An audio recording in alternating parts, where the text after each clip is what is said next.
Mandi dulu nah. Iya. Bismillahirrahmanirrahim. Alhamdulillah wassalatu wassalamu ala Rasulillah wa ala alihi wa ashabihi wa man walah wa la hawla wa la quwata illa billah. Amma ba'd. Allahumma subhanaka la ilma lana illa ma 'allamtana innaka antal alimul hakim wa tub 'alaina innaka antat tawwabur rahim. Allahumma faqihna fid din wa 'allimna ta'wil warzuqna al-ikhlas fil 'ilmi wal 'amal. Rabbi shrah li sadri wa yassir li amri wahlul 'uqdatan min lisani yafqahu qawli. Allahumma amin. Kita masih melanjutkan ngaji kitab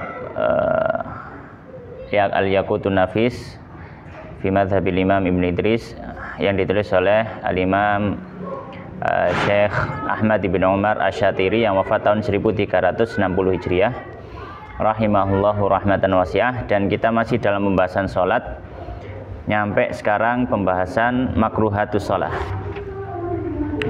Bismillahirrahmanirrahim. Qala al-musannifu rahimahullahu ta'ala wa nafa'ana bi ilmi fid dunya wal akhirah wa dakhalahu fasiha jannatihi wa taghammadahu bi rahmatihi. Allahumma amin. Makruhatus salati utawi iki iku pira-pira makruhi salat. Qala makruhatus salati utawi pira-pira makruhi salat iku katsiratun akeh. Minha setengah saking makruhatus shalah utawi al-jahru banterno swara fi maudhi'il isari ing dalem panggonan nglirihake swara, wa aksuhu lan lawane kang kasebut, wal iltifatu lan noleh li ghairi hajatin krana tanpa sebab, krana tanpa hajat ya. Wal isyaratu lan weneh isyarat li ghairi hajatin krana tanpa hajat, wal isra'u lan gupuh-gupuh, wal itanu lan jumenengi panggenan ya. Taib. Maka di sini beliau akan menyebutkan beberapa hal yang dimakruhkan dalam sholat. Maka di sini beliau menyampaikan qala makruhatus sholati, hal-hal yang dimakruhkan di dalam sholat katsiratun itu banyak ya.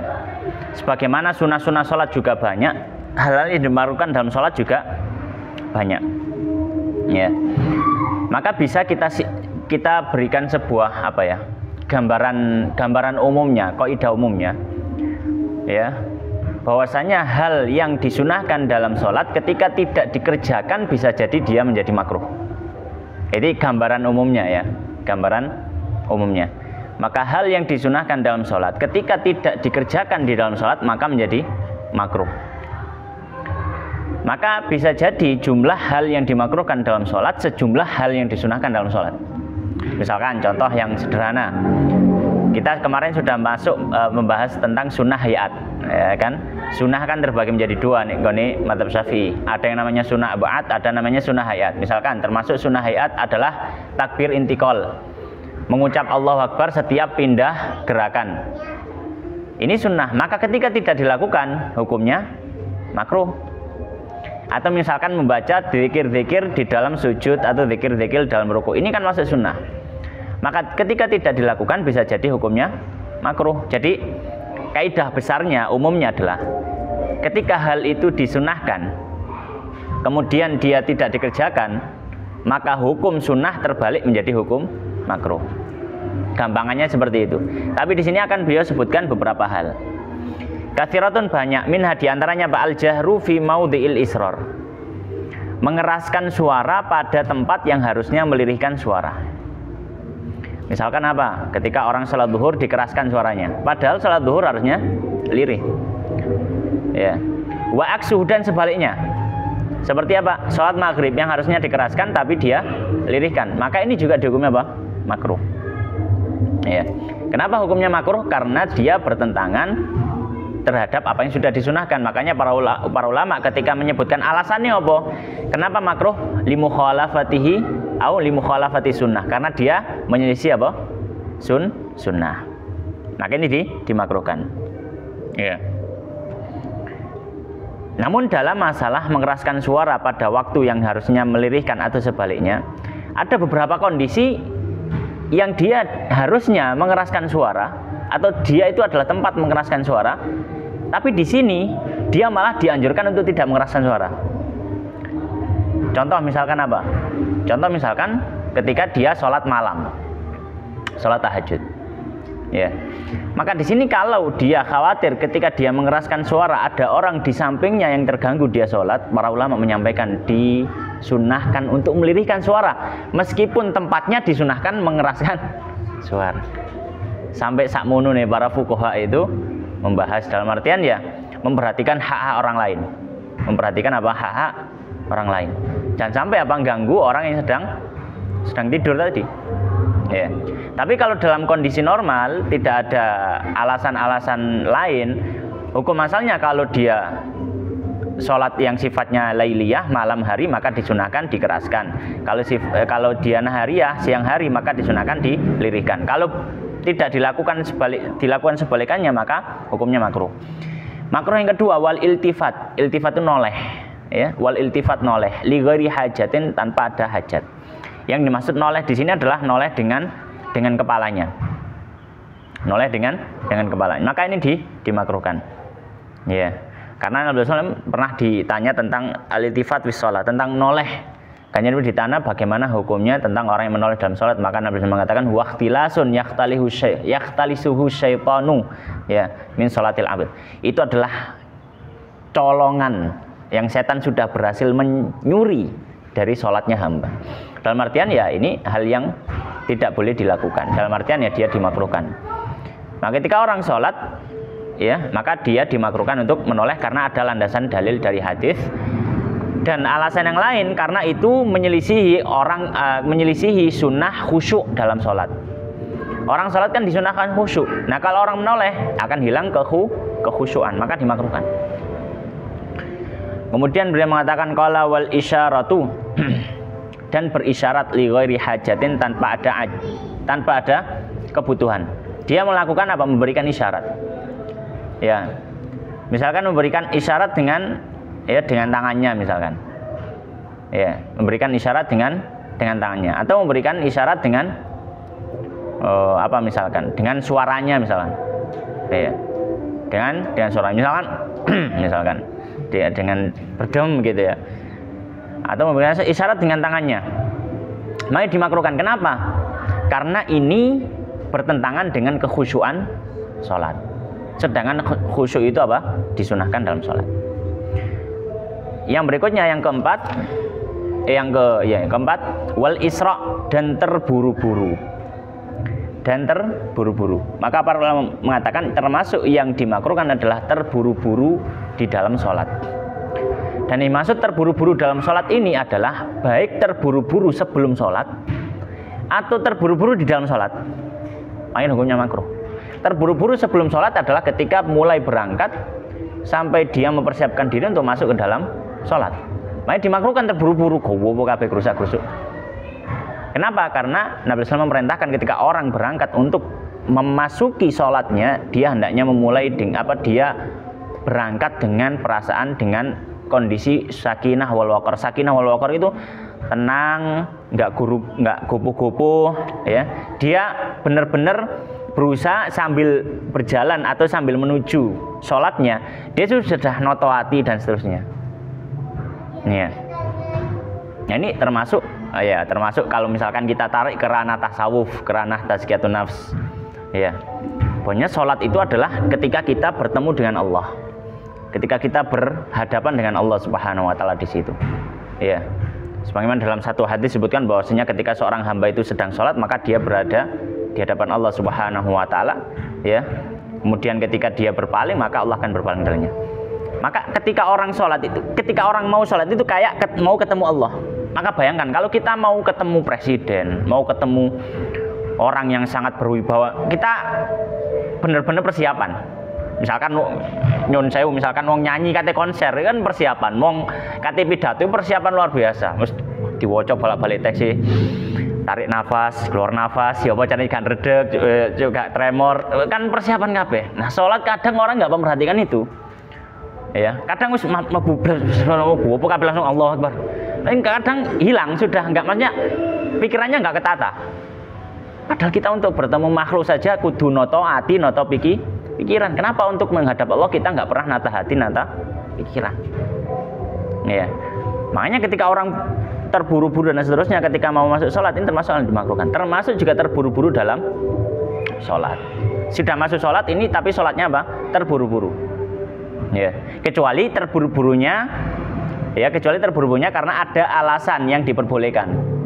Misalkan sebagaimana disebutkan dalam hadis, Nabi SAW agak mempercepat sholatnya ketika mendengar ada anak bayi yang menangis, karena Nabi khawatir ibunya merasa khawatir, maka Nabi agak mempercepat. Maka kalau ada kebutuhan silahkan mempercepat. Kali kan dari kondisi normal, ya kondisi normal, maka kita jangan terburu-buru dalam sholat. Bahkan bisa jadi batal, tidak sah kalau misalkan tidak sampai derajat tumakninah, padahal tumakninah rukun sholat.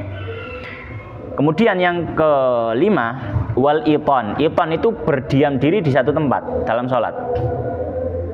Maksudnya apa? Setelah sholat wajib, kemudian dia habis itu sholat sunnah, maka ini disunahkan untuk apa? Pindah posisi meskipun sedikit, geser titik gitu. Ya, maka kalau misalkan orang habis sholat wajib, terus dia sholat sunnah di tempat yang benar-benar sama, plek, nggone ngatek, podo misalkan, makin dimakruhkan. Kenapa? Karena mukhalafah li sunnah gitu. Karena yang disunahkan apa? Agak geser sedikit, meskipun sedikit. Yang penting apa? Tidak di satu tempat yang sama. Ya, tidak di satu tempat yang sama. Namun para fuqaha menyampaikan dikecualikan satu orang yang dia tidak dimakruhkan berada di tempat yang sama, mau sholat wajib atau sholat sunnahnya. Kenapa? Yaitu untuk imam. Maka bagi imam tetap dianjurkan berada atau imam tidak dimakruhkan dia tetap sholat di mihrabnya. Ini menurut pendapat yang utama dalam mazhab Syafi'i. Sebagian ulama Syafi'iyah ada yang tidak setuju. Misalkan Imam Suyuti menyampaikan hatta meskipun imam tetap disunahkan rada minggir, ndelek nggon liya misalkan. Tapi mutamad pendapat mazhab mengatakan bahwanya kalau imam maka silahkan dia tetap di mihrabnya. Nah, ini semuanya adalah hal yang dimakruhkan dalam sholat. Sekarang kita masuk ke dalam pembahasan sujud sahwi. Baik, saya baca dulu. Bismillahirrahmanirrahim. Qala al-musannifu rahimallahu taala wa nafa'ana bil ilmi fid dunya wal akhirah. Qala sujudu sahwi utawi iki iku sujud sahwi. Sujudu sahwi utawi sujud sahwi iku sajidatani, rong sujudan. Qubaila salami ing dalem sadurunge salam. Yusannani dan sunake rong sujudan li ahadi arbaati asbabin krana salah suwijine saking petang sebab. Ya, maka di sini beliau menyampaikan beberapa hal tentang sujud sahwi. Sujud sahwi terdiri dari dua kata. Yang pertama sujud, yang kedua sahwun. Yang pertama sujud, yang kedua sahwun. Sujud artinya adalah ya sujud. Ya, sahwun artinya adalah lalai. Maka sujud sahwi secara bahasa kita bisa artikan dia adalah sujud yang dilakukan karena ada sebuah kelalaian. Itu sujud sahwi. Kita bisa artikan semacam itu. Baik. Maka di sini beliau akan bahas beberapa hal. Ya. Pembahasan pertama dalam sujud sahwi. Beliau mengatakan sujud sahwi itu sajidatani, dua sujud. Nah, sekarang beliau akan sebutkan jumlah sujud sahwi. Ya,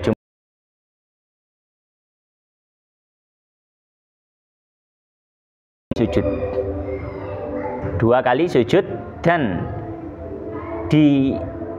dipisah dua sujud itu dengan duduk. Maka sujud sahwi itu dua kali.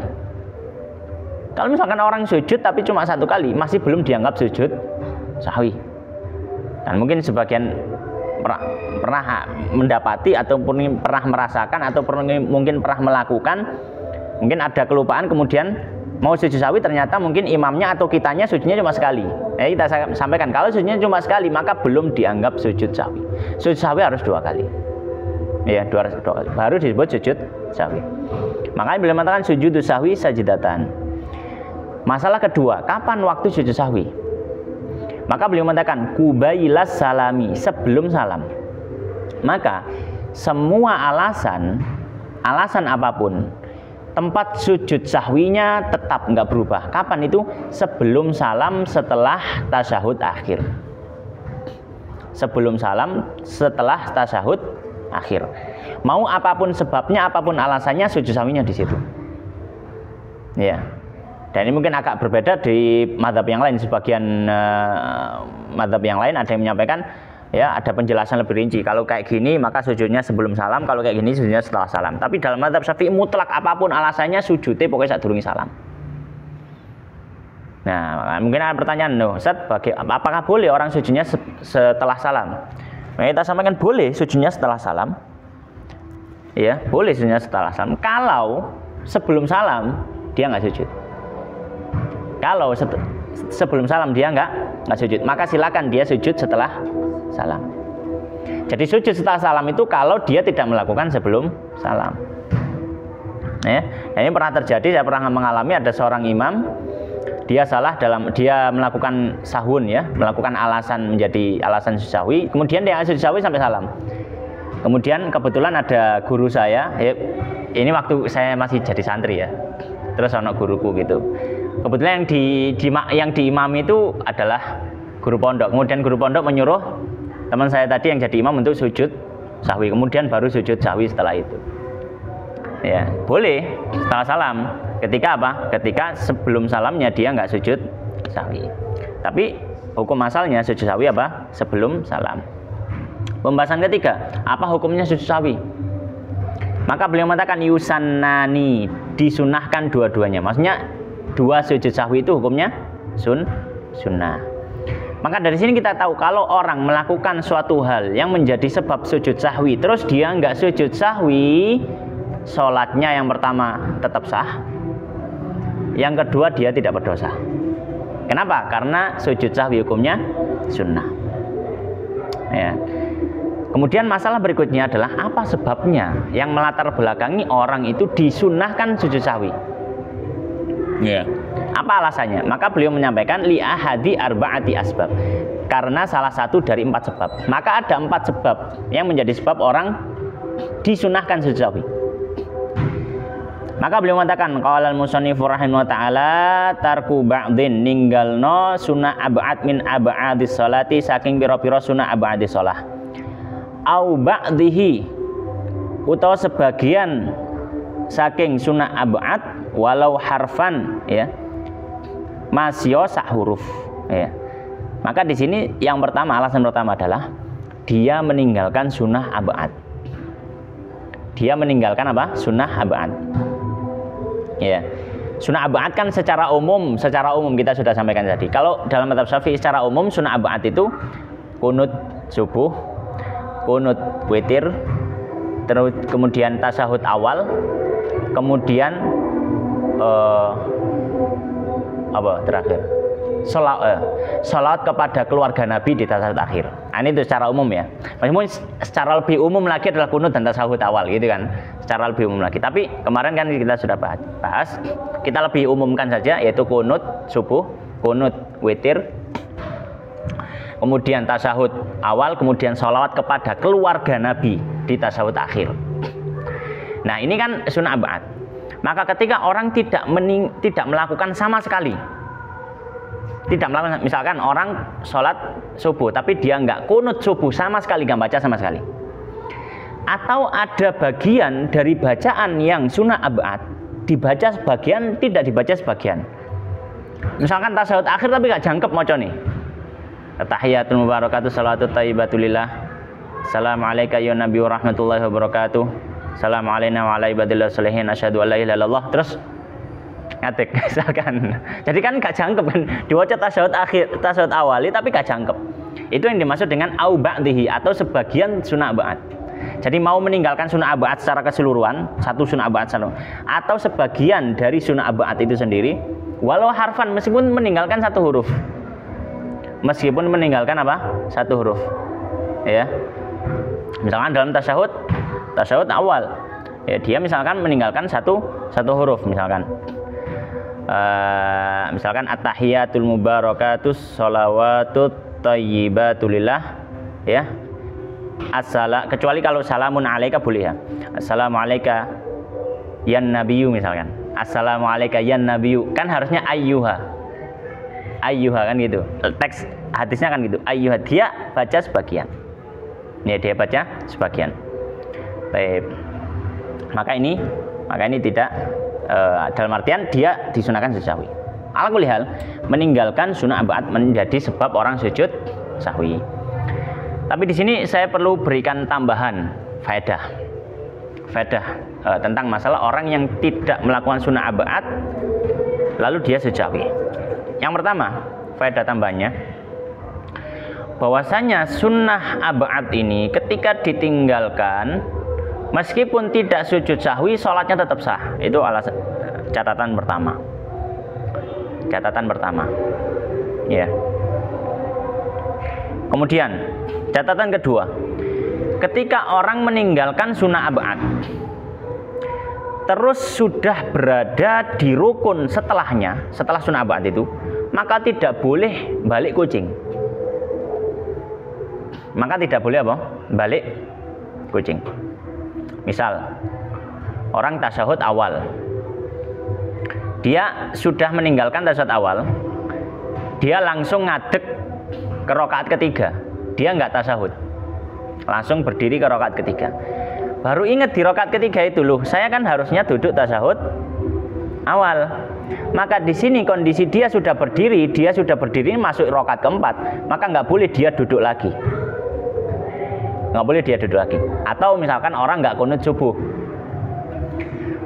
subuh, ya, sami Allahu liman hamidah rabbana walakal hamdu, langsung sujud, Allahu akbar, sujud, terus disujud, loh ikan subuh ya kan kudune aku mang kunut, ya kalau misalkan ngikuti kunut, maka di sini nggak boleh dia ngadeg maneh terus kunut, nggak boleh.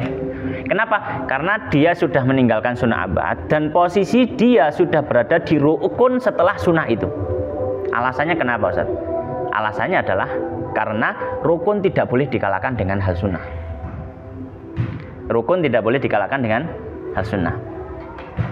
Ya, itu alasan logisnya. Kalau alasan dalilnya, karena Nabi SAW pernah menyampaikan, kalau orang itu sudah meninggalkan tasyahud awal, kemudian tidak untasoba qaiman, dia sudah berdiri, maka fala ya'ud, ya, ila tasyahud, maka fala ya'ud ilahi, maka jangan kembali duduk.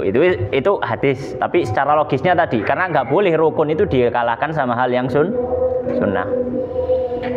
Baik, itu hal yang kedua ya. Ketika orang meninggalkan sunnah abad, kemudian dia sudah masuk rukun setelahnya, maka nggak boleh balik kucing untuk melaksanakan sunnah abad. Kenapa? Karena rukun nggak boleh kalah dengan sunnah. Ya, baik. Kemudian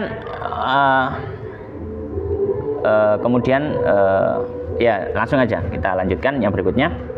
Itu alasan pertama ya, alasan sujud sahwi. Alasan sujud sahwi kedua, wa fi'lu lan nglakoni ma barang kang yubtilu iso batalake apa amduhu kang nyengaja ing barang wala yubtilu, ya. Amduhu sengajane barang wala yubtilu lan ora batalake apa sahwu laline barang, ya. Idza nalika fu'ila den lakoni apa ma sahwan ing dalem sahwan kelawan lali, ya. Jadi alasan kedua adalah melakukan perkara, ya, melakukan hal yubtilu amduhu wala yubtilu sahwu, yang bisa membatalkan kalau disengaja tapi tidak batal kalau nggak sengaja. Nah, apa itu? Ya, halal dalam sholat yang kalau dikerjakan secara nggak sengaja itu nggak batal sholatnya karena nggak sengaja. Tapi kalau hal ini dikerjakan sengaja batal.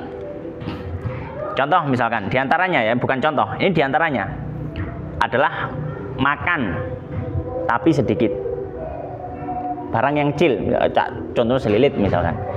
Ini kalau dia nggak sengaja nggak batal. Tapi ini disengaja, loh ono selilit, tak lek, batal. Maka yang masuk perkara ini adalah melakukan apa? Menelan makanan sedikit ketika lalai, lupa. Yang kedua, berbicara sedikit. Berbicara apa? Sedikit. Kemarin kita sudah bahas di pembatal sholat, ya.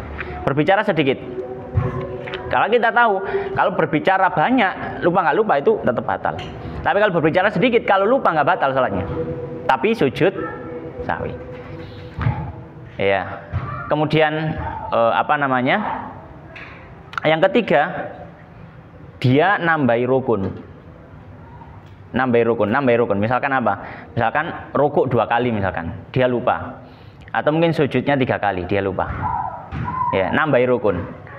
Baru ingat setelah selesai rukun itu loh. Bukan sengaja. Ini kalau sengaja dilakukan kan batal salatnya. Kalau sengaja, sujud telung telu gak oleh. Tapi ya dia dia lupa, makanya ada masalah. Ya, jadi itu termasuk perkara-perkara yang ketika dia dilakukan secara sengaja batal, tapi kalau tidak sengaja tidak batal. Maka perbuatan-perbuatan ini menjadi sebab sujud sahwi, ya, menjadi sebab sujud sahwi, ya. Ya, misalkan kemarin saya beri contoh, misalkan uang ketiban apa sembahyang ngomong aduh gak sengaja, maka di sini dia sunnah sujud sahwi, nanti disunahkan apa sujud sahwi. Kemudian alasan ketiga, qala wa naqlu ruknin lan mindahake rukun qaulin kang bangsa qauli ila ghairi mahalin ghairi mahali, ya, selain panggonane rukun, ya. Yang ketiga adalah memindahkan dimaksud adalah melakukan rukun ucapan, rukun qauli. Rukun ucapan itu apa? Rukun ucapan itu ya Al-Fatihah sama tasyahud akhir kan itu. Al-Fatihah sama tasyahud akhir sama salam. Ya, sama salam pertama. Maka ini masuk apa? Melakukan ini termasuk rukun qauli. Maka rukun qauli ini ketika dilakukan di bukan tempatnya, maka nanti dia apa? Dia sujud sahwi. Misalkan apa? Misalkan dia tanpa sengaja, kan sembahyang kan kadang lamun ya. Nah, ketika dia duduk di antara 2 sujud mau jawab Al-Fatihah. Bismillahirrahmanirrahim. Alhamdulillahirabbil alamin arrahman. Lu unggul apa mau jawab Al-Fatihah? Dia nanti silakan apa? Sujud sahwi. Nah, bagaimana posisinya kalau kulo jadi makmum, Ustaz? Kita sampaikan, kalau makmum ikut imamnya, nggak boleh kita sujud sahwi sendirian. Ini berlaku kalau dia adalah imam atau dia orang salat sendiri, ya, dia imam atau dia salat sendiri, ya. Sama juga misalkan kadang sing gelek ibu-ibu misalkan, moro-moro imame sujud tilawah. Kadang-kadang kan Allahu Akbar, wong kabeh rukuk kok ternyata mari Allahu Akbar kok Allahu Akbar mana kan. Lho kok gak sami Allah liman hamida, ternyata imamnya sujud tilawah. Kadang ibu-ibu sih gak ngerti, gak dikai arah-arah awal-awal sholat ya kan. Kecuali diarah-arah nangke rakaat kedua sujud tilawah baru. Kadang kan wong gak ro. Maka di sini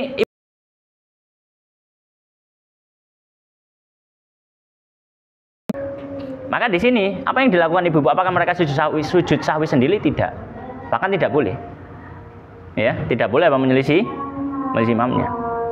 Maka ya sudah, ya, ditanggung imamnya. Baik. Maka di sini ya tadi contohnya misalkan dia membaca Al-Fatihah ketika duduk di antara 2 sujud, maka disunahkan baginya untuk apa? Sujud sahwi. Kalau dia imam atau makmum. Kalau dia makmum imam atau salat sendiri. Kemudian yang keempat, wa iqa'u ruknin fi'liyin. Ya, wa iqa'u ruknin lan numibaake rukun fi'liyin kang bangsa fi'li, kang bangsa penggawenan ma'a ihtimali ziyadati ing dalam sertane kemungkinan nambahi rukun. Yang keempat adalah melakukan sebuah rukun perbuatan disertai dengan kemungkinan yang dia lakukan itu adalah tambahan. Misalkan ada orang ragu, saya sudah sujud atau belum. Kaidah mengatakan kalau orang ragu, hukum asalnya belum melakukan. Kalau orang ragu, hukum asalnya belum melakukan. Maka kalau dia sudah ragu, saya sujudnya baru sekali atau 2 kali, dia ragu ketika duduk itu. Maka hukum asalnya kalau dia nggak ingat, silahkan dia tambahi. Kenapa? Karena hukum asalnya dia belum melakukan. Itu yang yakin. Yang yakin kan misalkan aku sujud pisan apa pindo. Kan pindo kan ragu kan. Yakinnya kan siji, berarti tambah no. Tapi juga ada kemungkinan, nih tak tambahi, kemungkinannya juga bisa jadi ini sujud ketiga. Nah, maka dalam kondisi ragu semacam ini, dia melakukan sebuah rukun perbuatan yang ada kemungkinan itu adalah tambahan, disunahkan sujud sahwi. Disunahkan sujud sahwi, ya. Taib. Termasuk juga apa? Rakaat. Termasuk jumlah apa? Rakaat. Jangan ragu iki rakaat kedua atau rakaat ketiga. Maka hukum asalnya adalah rakaat kedua. Kenapa? Karena kalau dia ragu terhadap suatu, hukum asalnya belum melakukan. Maka antara 2 dan 3, 2 yakin pasti. 3 ini masih nggak yakin, maka silakan ditambah. Tapi juga ada kemungkinan wis ngakoni rakaat ketiga, berarti itu rakaat keempat, jadi sembayangi ping 5 bisa jadi. Maka di sini dia apa? Disunahkan sujud sahwi. Taib.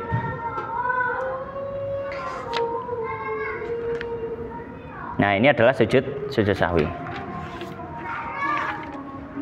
Sujud tilawah. Ya, sujud tilawah insyaallah dibahas di pertemuan berikutnya. Ya, jadi ini pembahasan tentang sujud sahwi. Wallahu taala alam wa sallallahu wa sallim wa barik ala nabiyina Muhammadin wa ala alihi washabihi ajmain. Subhanakallahumma bihamdika asyhadu an la ilaha illa anta astaghfiruka wa atubu ilaik wa akhiru da'wana alhamdulillahi rabbil alamin. Wallahu taala alam.